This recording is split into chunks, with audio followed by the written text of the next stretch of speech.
Hey everybody, welcome back to Small Talk Japan. On this show, we talk about all things Japan in English. My name is Mitch. I'm here with Josh. And we got a great show for you today. We're going to talk about how Japan is actually... We say this every week. Yeah, I think literally we can cut back to the last like 10 shows. Every fucking week. But Japan is actually really seriously opening with no restrictions whatsoever. We'll talk about that. We'll talk about how Abe's funeral is going to require masks. We're going to talk about how a man set himself on fire to protest the Abe funeral. We're going to talk about how the rise of remote work in Japan has actually, for some businesses, ended the practice of tanking or transfers. We're also going to talk about the BOJ's, the Bank of Japan's policy on the weak yen. And we're going to talk about some fun things too. Yeah, we'll be talking about some fun things. By the way, Josh always takes the fun things. He always gives me the serious stuff. He's like, I'm going to talk about Pikachu. You talk about the Bank of Japan. Yeah, actually, today we are going to be talking about Pikachu, some Pokemon goods that are coming out. We're also going to be talking about the debate of, is it okay to order delivery food during a typhoon? I can opine on that. And we'll also be talking about Tinder's new convenience store that's opening in Japan, along with some other fun stories. Roll that intro. All right. Mitch, what's up with the pink shirt? So recently, since the typhoon, it's getting kind of like cooler every day. Yeah. And I'm protesting the end of the summer, Pete and Pete style. So when you were not born, there was this Nickelodeon television show called Pete and Pete. I've never heard of that. These two kids, they both had red hair. They lived in like Michigan or something, I don't know. And they were both named Pete. They were brothers. Okay. That sounds kind of dumb. There's another character in the show named, I think his name is Artie, the strongest man in the world. And he always said, the strongest man in the world. I've seen that. Oh my God, you're having flashbacks. Now, in one of the episodes, the Artie, the strongest man in the world, and the younger Pete brother would go to the ocean and fight the waves. As you do. As you do.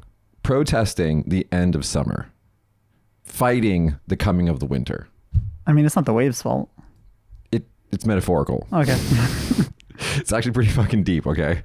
But the meaning of it is that, you know, seasons change, you get older, and no matter what you do, you can't fight the passage of time. It's very, very deep. It is deep. Now, it's portrayed silly and stupid in a Nickelodeon television show, but that's what it is. So today, I am old man yells at cloud. Okay. I'm protesting the end of summer and the oncoming winter, which I hate. Fucking hate the winter. By wearing probably my most summery t-shirt I have. Well, don't worry. Kagoshima has like another 2 months of summer. I'm hoping it comes back because it's getting cold at night. I'm like, what is this chilliness? That's true. It's really nice. Bullshit. Completely don't like it. Guys at home, you comment. What's your favorite? Where are you from, first of all? And what's your favorite season from where you live? Here in Japan, we usually have 4 seasons, and they like to talk about how they have 4 seasons. Where I'm from in Vegas, we have 2 seasons. We have summer and what we want to call not summer. It's not winter. It's not autumn. It's not fall. It's just not summer. That's it. There's no rain. There's no clouds.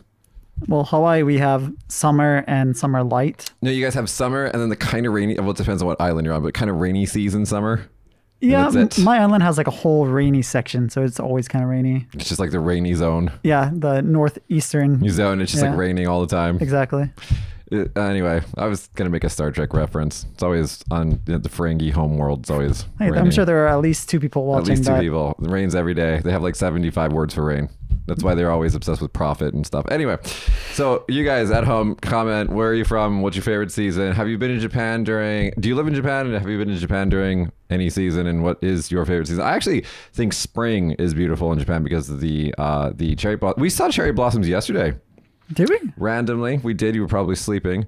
We were driving around through the wilderness yesterday getting interviews for people of Kagoshima, and we drove by some cherry blossom trees, and they had blossomed. And me and another Japanese person were talking like for 40 minutes about it afterwards, so you must have been asleep. Yeah, I think I was probably sleeping or not paying attention. Anyway, let's get to the news. So here we go. So first thing on today's news that we didn't talk about in the intro, I was on Chinese state-sponsored news. Oh, yeah. Apparently, I can't be mean to China anymore because they're going to give us, like, you know, they're going to hire me to do news spots or something. Thank you. It's not true. I'm going to keep doing all the stupid shit I do. No, so Chinese state-sponsored news. We'll leave it. Well, it'll be the first link in the description of the YouTube video. But they paid us to do a news report on the typhoon. Yeah, and you did your fake reporter voice. Yeah. I actually had to talk about 2 people dying, so I had to be like really serious. Yeah, that's true. I had to like look into the camera and not smile. And so what were you reporting on? The typhoon. Yeah, the big typhoon that hit. Hit Japan, came straight to Kagoshima. We'll put some video of this in the podcast. I was totally taking this seriously. What I did is I put tape on my windows. I filled my bathtub with water, and I totally sat in a windowless room and waited the whole thing out. That's what I did. I didn't do any of those things. I did all those things. What I did is I waited, got a little bored. Yeah. Like during the peak typhoon, like right before the eye arrived. Yeah. I was like, I'm bored. And then I looked on Instagram, and one of my bartender friends had opened his bar. Even though it's a first floor bar. All windows. All windows. Crazy amount of wind. Like shit flying around outside. He put on a life jacket for an ocean. This makes no sense. He just put on a life jacket, and he's like, we're doing this, guys. I'm open for business. And then I went there. And at first, I was like, I'm going to be the only person in this bar. No, I wasn't. There was another person there. It's like, oh, okay. And at peak, I think we had like 7 people in the bar. That's During so the middle. stupid. I'm gonna send all these videos to you, Josh, so you can put these in the podcast. This guy's name is Kuma, and the bar's name is Hanakumate. I took one of our patrons here. Yeah. And he basically he just decided that he's like, fuck it, we're just gonna have fun. Now, okay, typhoons in Japan are a little different than like hurricanes on the east coast of the United States. One, mainly because Japan is built for rain. And we get a lot of rain here. So for the most part, rain is not as dangerous as it is in some places that aren't as prepared for it. And 2, since all the buildings are built to be earthquake proof, they're also kind of typhoon proof for the most part. And so the infrastructure here is just like generally really good. And so like when the scary storms come, we don't really take them as seriously as maybe we should. Yeah, they're not our buildings aren't made of cardboard like in America. No, dude, because like, I mean, we make fun, but there's a lot of reasons why construction is the way it is in North America. And so, and people like who live, especially like in the tornado alley, in like Kansas and stuff like that, with, what are they called? Prefab homes and stuff like that. Those are really susceptible to wind damage and things like that. So, when you're in Japan, you're in a concrete building that's made to like withstand like 9.0 earthquakes. It's, the wind isn't as big of a deal. Although when I was in my apartment on the top floor of my concrete building, I went to, go use the little boy's room. And like the toilet water was like swishing back and forth because like the sway of my building was so large. Oh. But it's made to do that. They're made to be flexible. You can't blow over a blade of grass because they bend. Right, and so that's the idea, is that the buildings are made to be flexible. But anyway, it was we were okay. In Kagoshima, there was a little bit of a damage to a crane. Some other stuff happened, but no one was seriously injured. In Miyazaki, I don't know why, every time a storm comes to Kyushu, Miyazaki gets fucked. Miyazaki had the death of 2 people. And I'm going to quote one of my Japanese friends that said it's their fault that they died. And I don't want to say that about deceased people, but the general perception here is that the 2 people who passed away, one from a landslide, that's not their fault, but the other one went to go check on his field, his farm, and got swept away from the running water.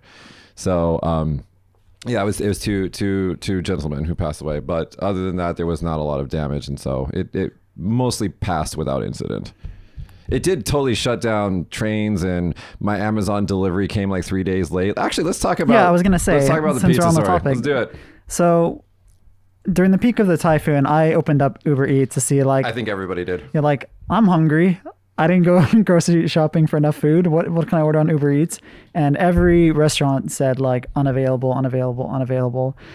That happens on rainy days. Just on rainy days. Yeah, like, that's true. It happens on rainy days. Uber delivery partners, they're like, fuck this, it's raining, I don't want to do it. I don't know how it is in America, but in Japan, for the most part, people ride bicycles to deliver. Or little bikes or like little mopeds and stuff like that. So, I mean, especially downtown areas, because it's just easier than a car. Right. So, and much smaller distances too. I mean, like, I was talking to my friend who does like DoorDash and stuff like that in America, and like the average delivery time is like 35 minutes or something like that. I think that from the time that I order something to the time that I'm eating, it averages to be about 25 minutes here. Yeah, usually about that much time. And if you order a pizza, it's even quicker. They have like the app even tells you what they're doing with the pizza. So anyway, what's the question? So the question is it okay to order pizza delivery during a typhoon? Remember we talked about this like 3 shows ago. Any headline that has a question mark is answered with the answer no. But they asked 3 of Japan's biggest chain pizza restaurants. Yeah. That's Pizza Pizza Hut, and Domino's Pizza. What's your favorite out of these 3? There's only one here, really. Pizza La is a thing, but I never ordered from them, so it's Domino's. I think we have Pizza Hut, but I never order. I don't think we have Pizza Hut here. I don't know. I think we used to down in Uski, but I don't think we have now. Yeah. So they called and asked, and long story short, they don't have any rules or laws or anything about like whether or not the workers need to deliver pizza during the typhoon, but it's generally up to the manager of that particular establishment. And for the most part, it says that the worker safety is the most important thing. So if they think like, you mean your pizza is not more important than the worker safety? Is that what you're saying? It depends on how many pizzas you're ordering. I see. 10 pizzas may be worth a human life. It starts to balance out at that point. Okay. But yeah, basically they said like, if they feel like, okay, it's safe enough to go, then they'll do it. But if they're like, oh, this is dangerous, we're going to die, then they're not going to. I should have worked that night for tips. Someone made so much bank. But anyway, I opened up the Domino's app too, just for fun. And it was closed. Actually, 7-Eleven closed. The only thing that was open during the typhoon here was Lawson, which was really weird. And Hanakamate. Lawson, the convenience store was like, fuck it, we're going to be open. And that was really interesting. Anyway, let's move on to more important news. Japan asked foreign guests to wear a face mask at Abe's state funeral. I actually don't really have anything to opine upon this except for one thing. This is kind of like controversial among foreign people only. Japanese people do not give a fuck about this, but this is only controversial among foreign people because the emperor and the empress attended the queen's funeral without a mask. And then now when the rules are reversed, they're asking that all the foreign dignitaries who come to Japan wear a mask. And I don't care. Whatever, make any policy you want, however you feel about the pandemic or whatever. I don't give a shit, except one comment on Reddit on this story. I don't know if this is too soon, but the comment said they should make everybody wear an Abe no mask. Too soon. And I was just like, that's the only thing I want to say about that. I mean, don't really have an opinion. They did spend like $1 billion on masks. I think it was something like in the tens of millions of dollars. And all the masks, most of the masks were sitting in a warehouse rotting. And I think that they went bad. So they had to throw them away.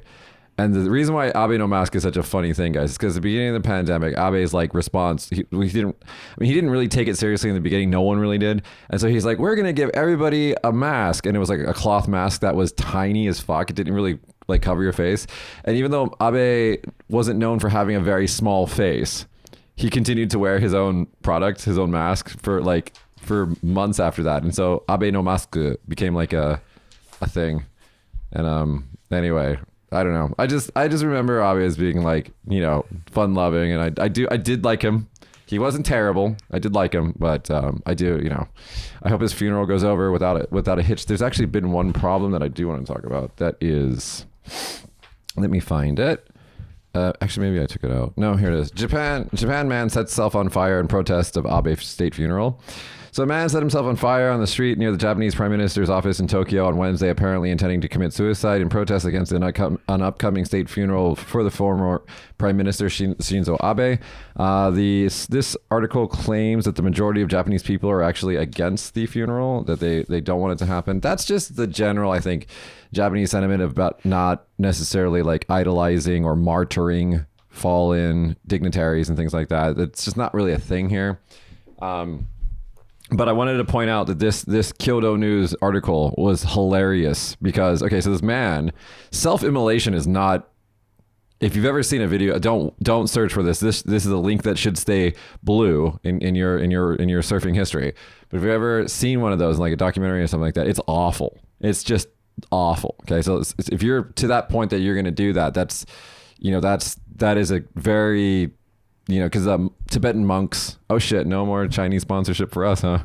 Tibetan monks used to, I think they still sometimes do, to protest the occupation from China, and it's not something you ever want to see. But anyway, this news article takes it very seriously by saying, in the very last line of the news article, most of the news articles are paid for by the amount of words. So like the author will pad sometimes. Right. Listen to this last sentence. No damage to any of the nearby buildings was reported following the incident. It's like, okay, thanks. Anyway, let's go to a light story, and then we'll get on to some serious ones. All right. So I want to ask you, have you ever played a Pokemon game? No. I mean, I've played as Pokemon characters in Smash Brothers. You've never played any Pokemon game? Mm-mm. Okay, well... Not a single one. Not even Pokemon Go. Not interested whatsoever. That shit, you gotta understand, that shit came out when I was in high school, right? I guess so, yeah. I was in first grade. So I was a full-fledged physical adult, okay? And I was thinking about other things in life. And then all these kiddies like you were like, oh my God, Pikachu is so cute. I was like, the fuck is this shit? We rejected it outright from the beginning because I was just too old. And then it became a cultural phenomenon, which made me want to participate less, which is just kind of my general personality. And like by the time that it became nerd cool, it was over. And I was like, no. I see. So. Well, anyways, just long story short, because this isn't a huge article, but now you can buy your own Pokemon camping supplies.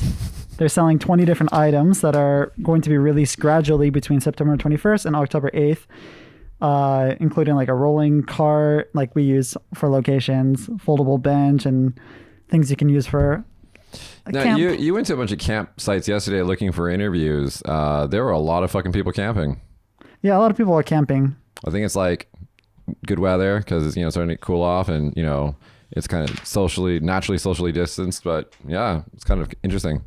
You went to a really cool place. I don't know if you took any pictures, if you did throw it in the show, but like of Makurazaki with the seed of God, the stone.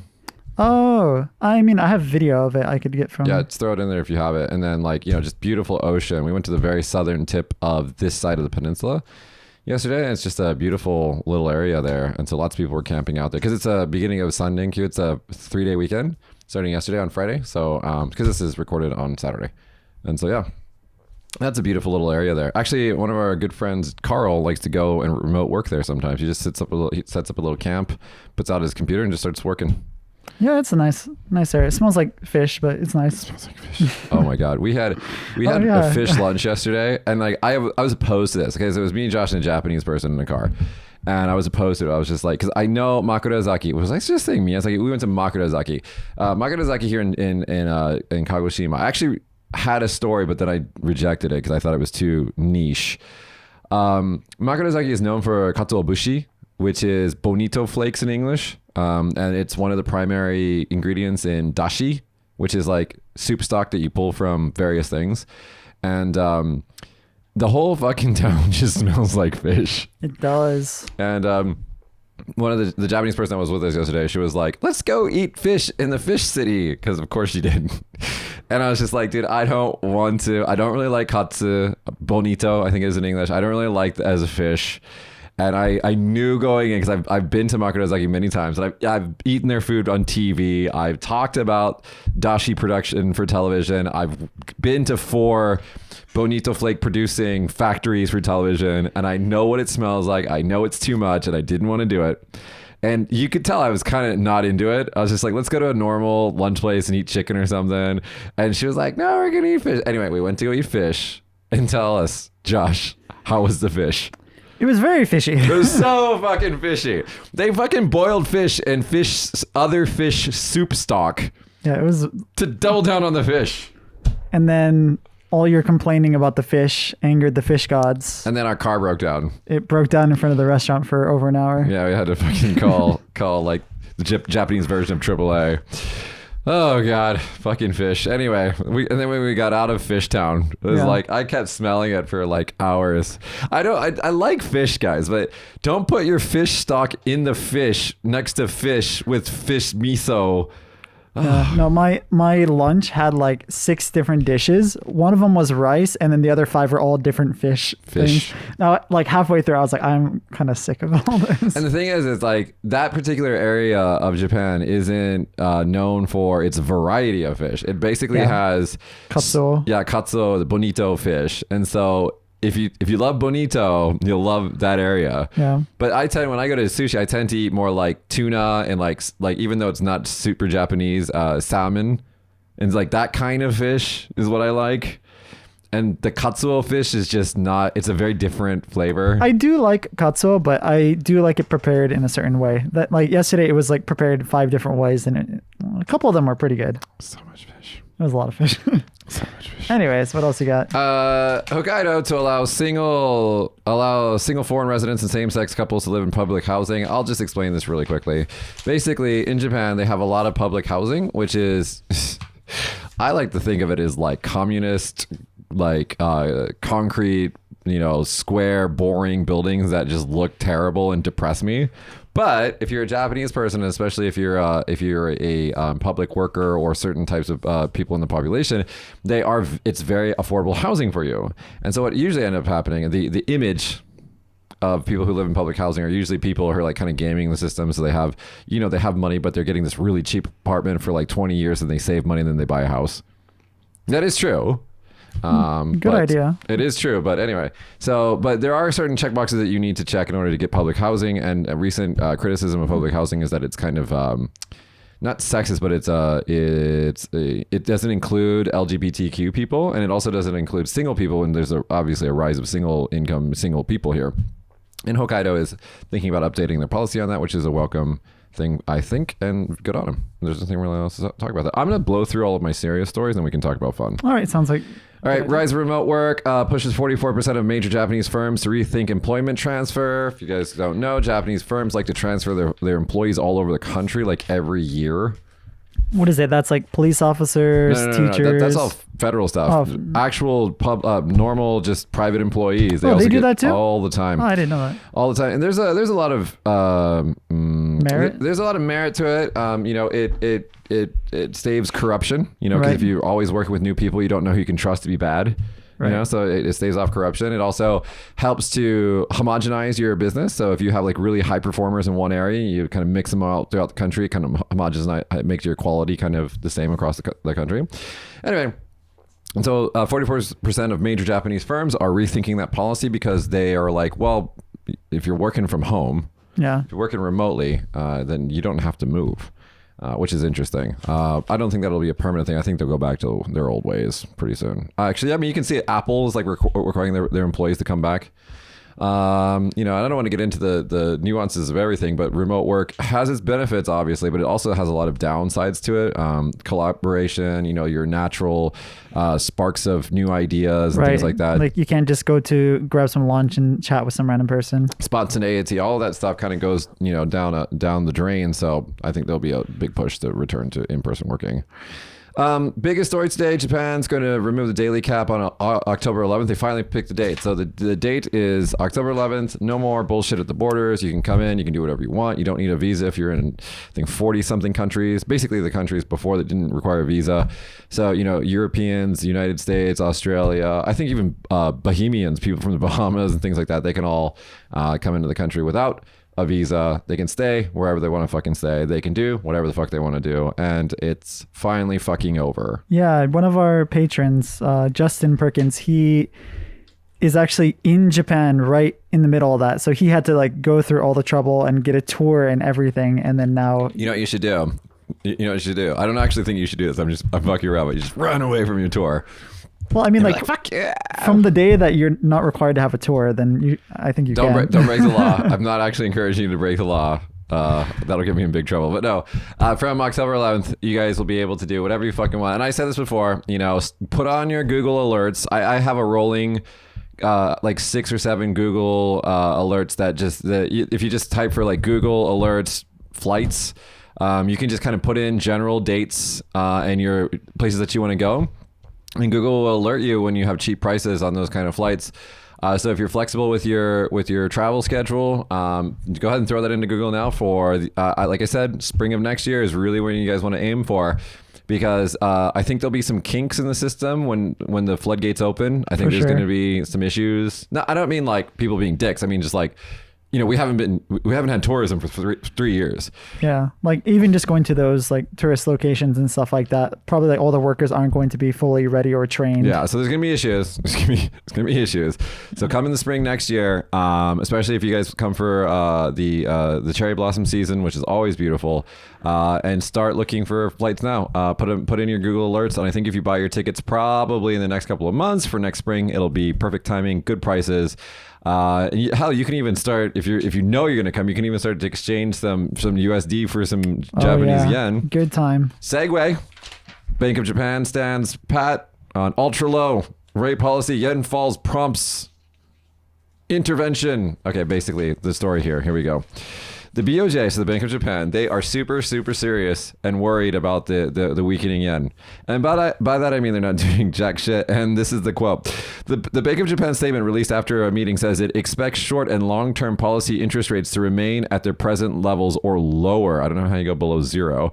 I actually do. I don't want to talk about negative interest rates. So Kuroda shut down market speculation that the BOJ would change its policy guidance in the near future, saying that it will not happen for the time being. Listen to this. When I say for the time being, I don't mean 2 or 3 months. I'm talking about 2 or 3 years. Enjoy Hawaii. Yeah, actually. Enjoy Hawaii. Like this week. Enjoy Hawaii. This week, I'm about to wire over about $10,000 to my mom, and I'm losing like 30% of my money. Enjoy Hawaii. It's going to be really expensive. It's going to get worse. I think we'll see 200 yen to the dollar probably. That's why like I'm trying to transfer all my money now so I can... Enjoy Hawaii.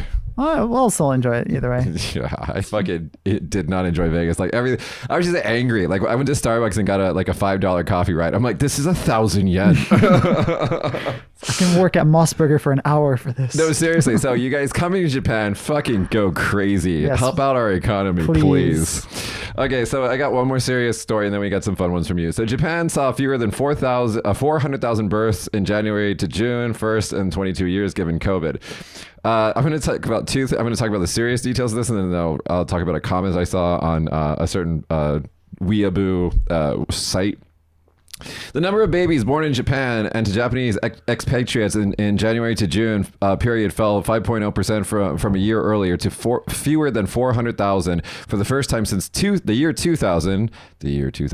Amid the lingering impact of the coronavirus pandemic, recent government data showed. In 2022, a 2022 white paper on the declining birth rate released by the Cabinet Office said that the spread of the novel coronavirus, no one's calling it that anymore, guys, had weighed on the number of marriages and pregnancies, adding that people in their 20s and 30s had become more worried about marriage, income, jobs, and families than other age groups compared to with prior to the pandemic. So that's the facts. Japan's not having even more or less babies. Well, I mean, can you blame them?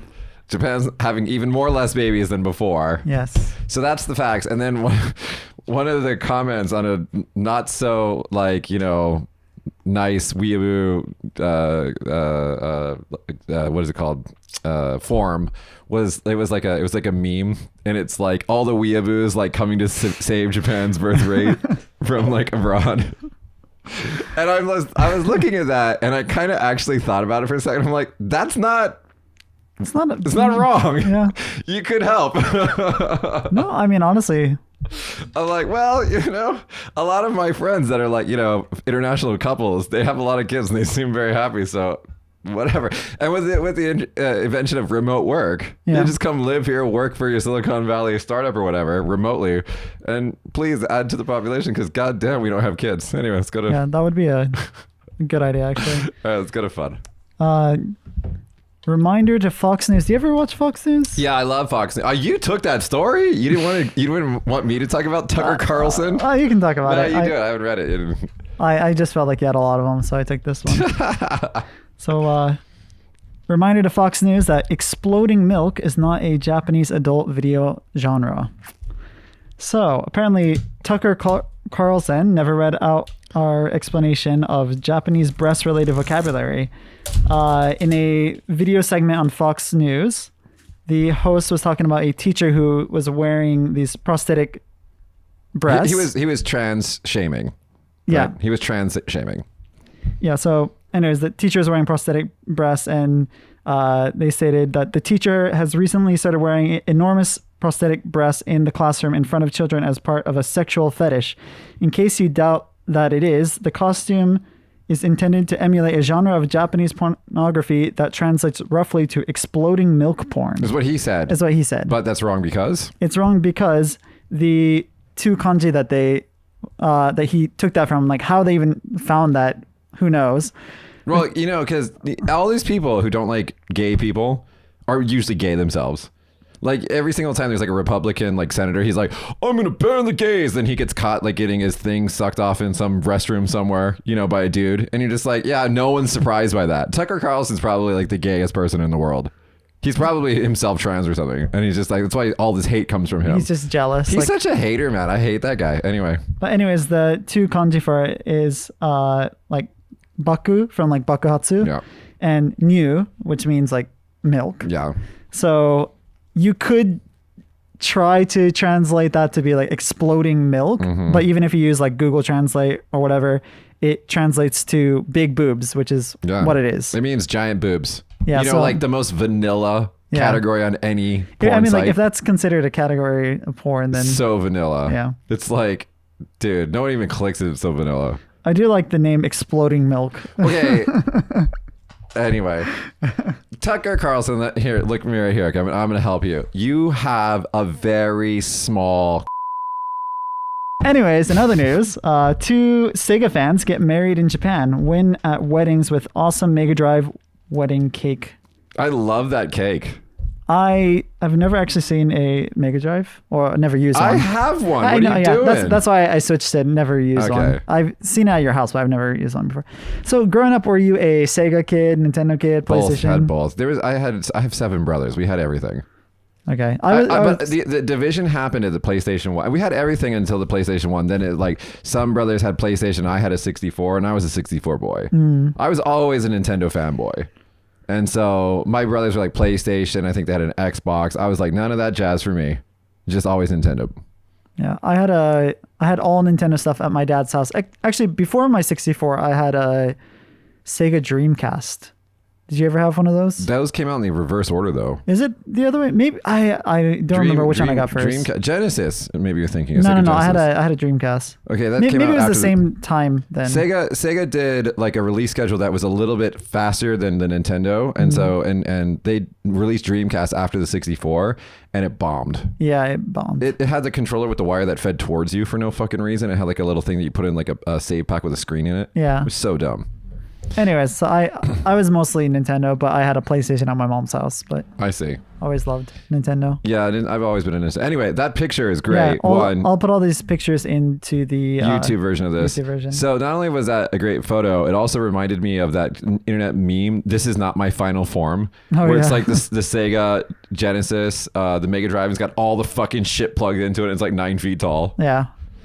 I even had 32X, which was the addition to the Sega Genesis that let you play some like Sonic and Tails adventure game that was like too. Oh yeah, Sonic Adventure. It was like too big for like the Genesis. And on top of that, here's gonna bring some people back to if you're American. I had the Sega Channel, which was this giant fucking cartridge that you literally connected coaxial cable to for like television cable. And every time, this was a precursor to cable internet, actually. And anytime you wanted a game from the entire Sega Genesis library, this was sponsored by Sega and you had to pay a monthly fee, you would click on the game and it would literally download the ROM into your giant Sega. You should Google this and put this in the podcast. Into your Sega Channel cartridge, and you could play any game you wanted to from their library of games. And this is why I know of the game Gunstar Heroes, which didn't sell in any of the toy stores where I grew up. It's a Japanese design game, which is fucking fantastic for the Sega Genesis. It's called Gunstar Heroes. It's really fun. Never heard of it. Yep.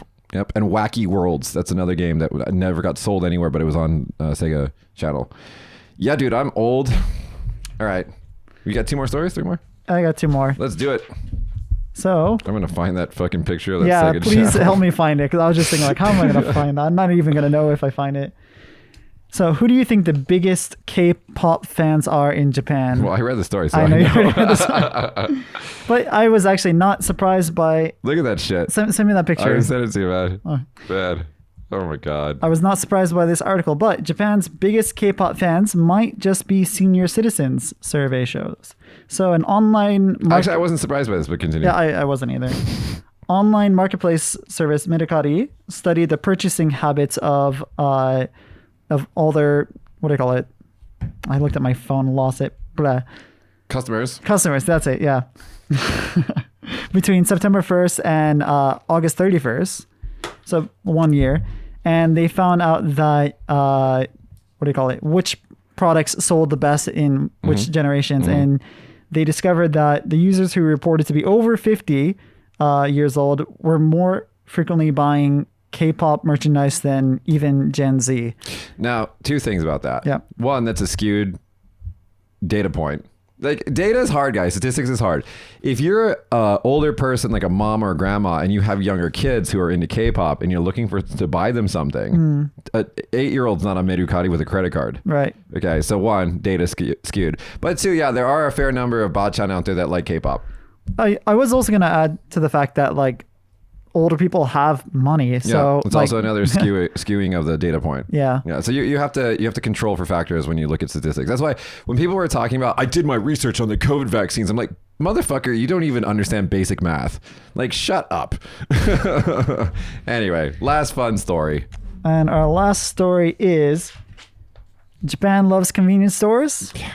Well, Tinder just opened their own convenience store in Japan aimed at adults only. When you read that title, what did you think they sold? I thought it was gonna be like dirty things, like all adult goods and stuff like that. But apparently it's just like a. Anyways, getting into the article, Swipe Mart, interesting name, made romantic dreams come true, and now there are hope it'll spread around the country. So apparently they created this convenience store run by the app Tinder, and they sell normal convenience store things like food and drinks and stuff like that. But what do you call it? After 10 p.m., you can't enter the store unless you are 18 years or older. And if you download the app Tinder and show them like, oh, I have the app, then you get like discounts and a bunch of like special goods and free merch and stuff like that. Yeah. What this is called a publicity stunt is what it is. I think it's a good idea. But the one thing that I did want to order from them is I forget what it's called, like Nantoka Chiki. The Tinder Chiki. Tinder Chiki. Yeah. Because in Family Mart you have Fami Chiki, which is like fried chicken in a piece of paper that's so fucking good. It's got no bone in it, so you just eat it. Have you ever seen the mascot for a Fami Chiki? No. It's just a Fami Chiki with like a buff guy inside with his arms coming out of the Fami Chiki. Oh my God. I don't know how to feel about that. I'm hoping the Tinder Chiki is like a cute girl Chiki, and then they can got like nice legs or something. Yeah. Like pink high heels on. Yeah. Dude, that's such a fucking like publicity stunt. That's so funny. Hey, I mean, pop-up shops, they work. Tinder, I'm gonna give you some advice, just like I give Tucker Carlson some advice. You got a problem in Japan, and it's called fake Chinese like accounts, which are almost 99% of all the females that you like see in Tinder in Japan. Figure out a way to delete those motherfucking things, and that's all I have to say. Because it's all fake. It's like, dude, where we live, okay, we don't have supermodels here. Like, if there were supermodels living here, I would know about it. Yeah, you know that's what I mean? true. And like every single person in Tinder is 2 feet away from me in a supermodel, and they're weirdly Chinese, and I'm just like, hey, and then some white person's last name with your like super like, what is it, filtered face supermodel girl who's interested in me, who's also 22 years old and 1 meter away. I'm like, this is all real. It's very real. This is how this works. Anyway, I just need to clean that up. The app is all stupid. I think that's why Bumble, I think it is, or something else took off in America too, because they cleaned up the app and like made it more serious. I listened to I think it was the How I Built This from Bumble. Yeah. Bumble's like the one that was like run by a female CEO. Yeah. There's one more that took over both of them. It's called like Edge or something. If you guys comment, I forgot what it's called, but there's one that's in America that the only reason why I know about it, because there was like a meme video on YouTube about it, talking about how this guy tried to set up because he's like not tall, and like he was like, why do all the girls on this app require, you to be like a basketball like player size height to even like talk to you. And he's like, it got me thinking, I'm gonna make my own pickup like basketball team using this app. And so he used some girl's like account to try to like get a bunch of tall guys to like show up to the same place together and play like a pickup game with them. That's so funny. And I was just like, this is so dumb. Anyway, I forgot the name of the app, but yeah, it was just like shitting on the app the entire time. I was like, I guess Tinder is not a thing anymore. Like yesterday, we were in the car with a Japanese person. Yeah. And they said that Tinder is seen as like a way for people to make friends in Japan. I know that is a true thing. And also they introduced Tinder Groups, which if you like, this was what kind of group? No, well, maybe, but this was started to take off right before the pandemic. Like, so like you and your group of guys be like drinking in Tokyo, like a gokon. Yeah, like a gokon, but like on Tinder. That's interesting. No, it is, right? It's cool, right? And so like you'd have like by the way, guys, gokon means like group blind date, but it's spelled GOKON, and so the what do you say, the habit to read it as gokon, don't do that. Gokon means rape. Oh yeah, don't do that. Don't say it like that. Say gokon, please. Anyway, so gokon is like a group blind date where you get like 5 guys and 5 girls who all go to an izakaya together, and they like sit awkwardly across the table from each other and introduce themselves and hope that 1 or 2 of them will hook up. And every time I've been in a restaurant and I saw that happening, I'm just like, oh, let's all watch. And like, you know, you're just like, oh, they're so cute. Because they're always like 20 and nervous. It's so great. But anyway, so you could do that on Tinder. You can like, you know, get your group and somebody else's group to like hook up and go drinking together. Fun times. Isn't it great to be single and young? I'm not young and he's not single, so. Oh, you're still young. I'm very young. I'm very young. I was actually like making fun of my dokyusei, one of my same age friends on Facebook, because he's got 2 kids and he's like full on dad bod mode, which is totally fine because he's super happy. He's way happier than I am. And I was just like, he made a comment on one of my pictures. He's just like, you just never change. And I was like, yeah, I can't say that about you. And he's like, next time I see you, I'm punching you in the face. I'm like, I'm sorry. But anyway, so yeah, guys, today's show's been kind of a little short, kind of light on the news this week. Oh no. Breaking news, I forgot. Dude, we got to go to it.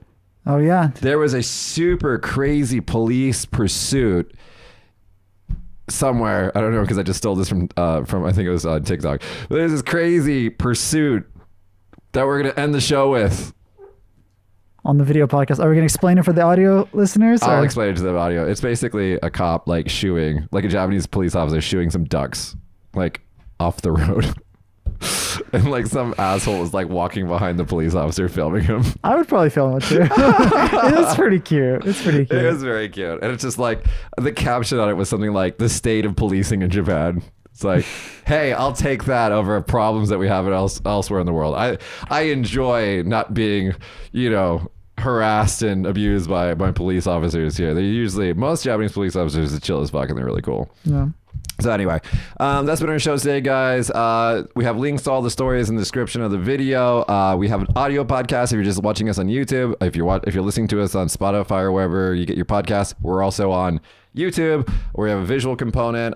If you guys check the link below, we have a Patreon link if you want to support us, and that's about it. You got to go film something now. Yep, I'm gonna go film a guy pretend to be into trains. Don't tell them that, because then they'll know. Oh, okay. Watch People of Kagoshima, our sister's channel that we produce.